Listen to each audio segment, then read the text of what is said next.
शनिदेव को सूर्यदेव का सबसे बड़ा पुत्र एवं कर्मफल दाता माना जाता है। लेकिन साथ ही पितृशत्रु भी शनि ग्रह के संबंध में अनेक भ्रांतियां और इसलिए उसे मारक, अशुभ और दुख कारक माना जाता है। पाश्चात्य ज्योतिषी भी उसे दुख देने वाला मानते हैं। लेकिन शनि उतना अशुभ और मारक नहीं है जितना उसे माना जाता है। इसलिए वह शत्रु नहीं मित्र है। मोक्ष को देने वाला एकमात्र शनि ग्रह ही है। सत्य तो यही है कि शनि प्रकृति में संतुलन पैदा करता है और हर प्राणी के साथ उचित न्याय करता है। जो लोग अनुचित विषमता और अस्वाभाविक समता को आश्रय देते हैं, शनि केवल उन्हीं को दंडित प्रताड़ित करते हैं। अनुराधा नक्षत्र के स्वामी शनि हैं। शनि अन्य नाम यमाग्राज, छायानंदन, सूर्यपुत्र, काकध्वजादि। संबंध ग्रह, निवास स्थान शनि मंडल, ग्रह शनि ग्रह। मंत्र ओम शम शनैश्चराय नमः। ओम प्रा प्री प्रोंस शनैश्चराय नमः।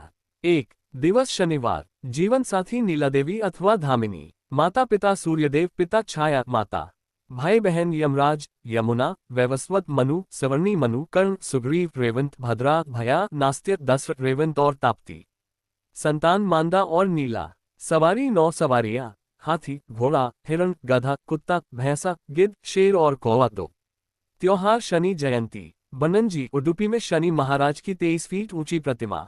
वैदूर्य कांति रमल, प्रजाना वानातसी कुसुम वर्ण विभश्च शरत। अन्यापि वर्ण भूव गच्छति तत्सवर्णाभि सूर्यात्मज अव्यतीति मुनि प्रवाद। भावार्थ, शनि ग्रह वैदूर्यरत्न अथवा बानफूल या अलसी के फूल जैसे निर्मल रंग से जब प्रकाशित होता है तो उस समय प्रजा के लिए शुभ फल देता है। यह अन्य वर्णों को प्रकाश देता है तो उच्च वर्णों को समाप्त करता है, ऐसा ऋषि महात्मा कहते हैं।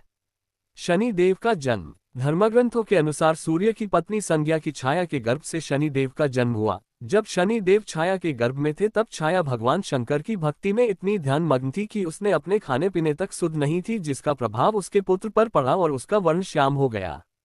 शनि के श्याम वर्ण को देखकर सूर्य ने अपनी पत्नी छाया पर आरोप लगाया कि शनि मेरा पुत्र नहीं है। तभी से शनि अपने पिता से शत्रु भाव रखते थे। शनि देव ने अपनी साधना तपस्या द्वारा शिवजी को प्रसन्न कर अपने पिता सूर्य की भांति शक्ति प्राप्त की और शिव ने शनि देव को वरदान मांगने को कहा। तब शनि देव ने प्रार्थना की कि युगों युगों में मेरी माता छाया की पराजय होती रही है, मेरे पिता सूर्य द्वारा अनेक बार अपमानित किया गया है। अतः माता की इच्छा है कि मेरा पुत्र अपने पिता से मेरे अपमान का बदला ले और उनसे भी ज्यादा शक्तिशाली बने। तब भगवान शंकर ने वरदान देते हुए कहा कि नवग्रहों में तुम्हारा सर्वश्रेष्ठ स्थान होगा। मानव तो क्या देवता भी तुम्हारे नाम से भयभीत रहेंगे। पौराणिक संदर्भ संपादित करें। शनि के संबंध में हमें पुराणों में अनेक आख्यान मिलते हैं। माता के छल के कारण पिता ने उसे शाप दिया। पिता अर्थात सूर्य ने कहा, आप क्रूरतापूर्ण दृष्टि देखने वाले मंदगामी ग्रह हो जाए। ये भी आख्यान मिलता है कि शनि के प्रकोप से ही अपने राज्य को घोर दुर्भिक्ष से बचाने के लिए राजा दशरथ उनसे मुकाबला करने पहुंचे तो उनका पुरुषार्थ देखकर शनि ने उनसे वरदान मांगने के लिए कहा। राजा दशरथ ने विधिवत स्तुति कर उसे प्रसन्न किया। पद्म पुराण में इस प्रसंग का सविस्तार वर्णन है। ब्रह्मवैवर्त पुराण में शनि ने जगत जननी पार्वती को बताया है कि मैं 100 जन्मों तक जातक की करनी का फल भुगतान करता हूँ।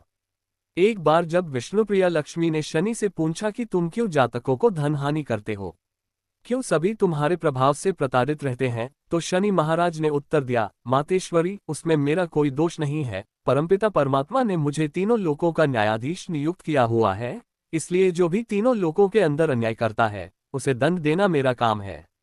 एक आख्यान और मिलता है कि किस प्रकार से ऋषि अगस्त ने जब शनि देव से प्रार्थना की थी तो उन्होंने राक्षसों से उनको मुक्ति दिलवाई थी। जिस किसी ने भी अन्याय किया उनको ही उन्होंने दंड दिया, चाहे वह भगवान शिव की अर्धांगिनी सती रही हो, जिन्होंने सीता का रूप रखने के बाद बाबा भोलेनाथ से झूठ बोलकर अपनी सफाई दी और परिणाम में उनको अपने ही पिता की यज्ञ में हवन कुंड में जल कर मरने के लिए शनि देव ने विवश कर दिया, अथवा राजा हरिश्चंद्र रहे हों, जिनके दान देने के अभिमान के कारण सप्तनी बाजार में बिकना पड़ा और शमशान की रखवाली तक करनी पड़ी, या राजा नल और दमयंती को ही ले लीजिए, जिनके तुच्छ पापों की सजा के लिए उन्हें दर दर का होकर भटकना पड़ा और भूनी हुई मछलियां तक पानी में तैरकर भाग गईं। फिर साधारण मनुष्य के द्वारा जो भी मनसा वाचा कर्मणा पाप कर दिया जाता है वह चाहे जाने में किया जाए या अनजाने में उसे भुगतना तो पड़ेगा ही।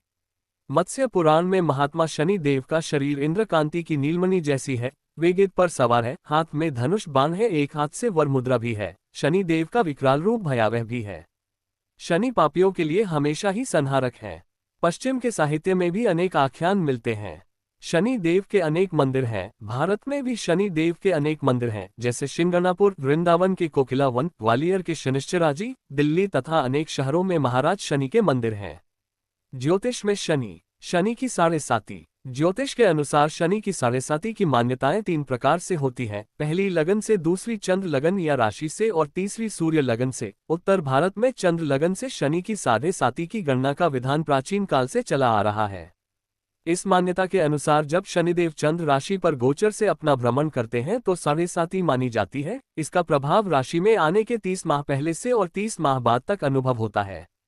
साढ़ेसाती के दौरान शनि जातक के पहले किए गए कर्मों का हिसाब उसी प्रकार से लेता है जैसे एक घर के नौकर को पूरी जिम्मेदारी देने के बाद मालिक कुछ समय बाद हिसाब मांगता है, और हिसाब में भूल होने पर या गलती करने पर जिस प्रकार से सजा नौकर को दी जाती है उसी प्रकार से सजा शनि देव भी हर प्राणी को देते हैं। और यही नहीं, जिन लोगों ने अच्छे कर्म किए होते हैं तो उनको साढ़ेसाती पुरस्कार भी प्रदान करती है, जैसे नगर या ग्राम का या शहर का मुखिया बना दिया जाना आदि। शनि की साढ़ेसाती के आख्यान अनेक लोगों के प्राप्त होते हैं, जैसे राजा विक्रमादित्य, राजा नल, राजा हरिश्चंद्र। शनि की साढ़ेसाती संत महात्माओं को भी प्रताड़ित करती है, जो जोग के साथ भोग को अपनाने लगते हैं। हर मनुष्य को 30 साल में एक बार साढ़ेसाती अवश्य आती है। यदि यह साढ़ेसाती धनु, मीन, मकर, कुंभ राशि में होती है तो कम पियाजनिक होती है। यदि यह साढ़ेसाती चौथे, छठे, 8वें और 12वें भाव में होगी तो जातक को अवश्य दुखी करेगी और तीनों सुख शारीरिक, मानसिक और आर्थिक को हरण करेगी। इन साढ़ेसातियों में कभी भूलकर भी नीलम नहीं धारण करना चाहिए। यदि किया गया तो बजाय लाभ के हानि होने की पूरी संभावना होती है। कोई नया काम, नया उद्योग भूल कर भी साढ़ेसाती में नहीं करना चाहिए। किसी भी काम को करने से पहले किसी जानकार ज्योतिषी से जानकारी अवश्य कर लेनी चाहिए। यहाँ तक कि वाहन को भी भूलकर इस समय में नहीं खरीदना चाहिए, अन्यथा वह वाहन सुख का वाहन न होकर दुखों का वाहन हो जाएगा। हमने अपने पिछले 25 साल के अनुभव में देखा है कि साढ़ेसाती में कितने ही उद्योगपतियों का बुरा हाल हो गया, और जो करोड़पति थे वे रोडपति होकर एक गमछे में घूमने लगे। इस प्रकार से ये भी नौबो किया कि शनि जब भी 4, 6, 8, 12 में विचरण करेगा तो उसका मूलधन तो नष्ट होगा ही, कितना ही जतन क्यों न किया जाए। और शनि के इस समय का विचार पहले से कर लिया गया है तो धन की रक्षा हो जाती है। यदि सावधानी नहीं बरती गई तो मात्र पछतावा ही रह जाता है। अतः प्रत्येक मनुष्य को इस समय का शनि आरंभ होने के पहले ही जप तप और जो विधान हम आगे बताएंगे उनको कर लेना चाहिए। शनि देव के प्रकोप से बचने के लिए रावण ने उन्हें अपनी कैद में पैरों से बांधकर सर नीचे की तरफ किए हुए रखा था ताकि शनि की वक्र दृष्टि रावण पे न पड़े। आज भी कई हिंदू जाने अनजाने रावण की भांति प्रतीकात्मक तौर पे शनि प्रतिरूप को दुकानों या वाहनों में पैरों से बांधकर उल्टा लटकाते हैं। हालांकि पौराणिक सुझाव श्री हनुमान की भक्ति करने का है, क्योंकि शनि देव ने हनुमान जी को वरदान दिया था कि हनुमान भक्तों पर शनि की वक्र दृष्टि नहीं पड़ेगी।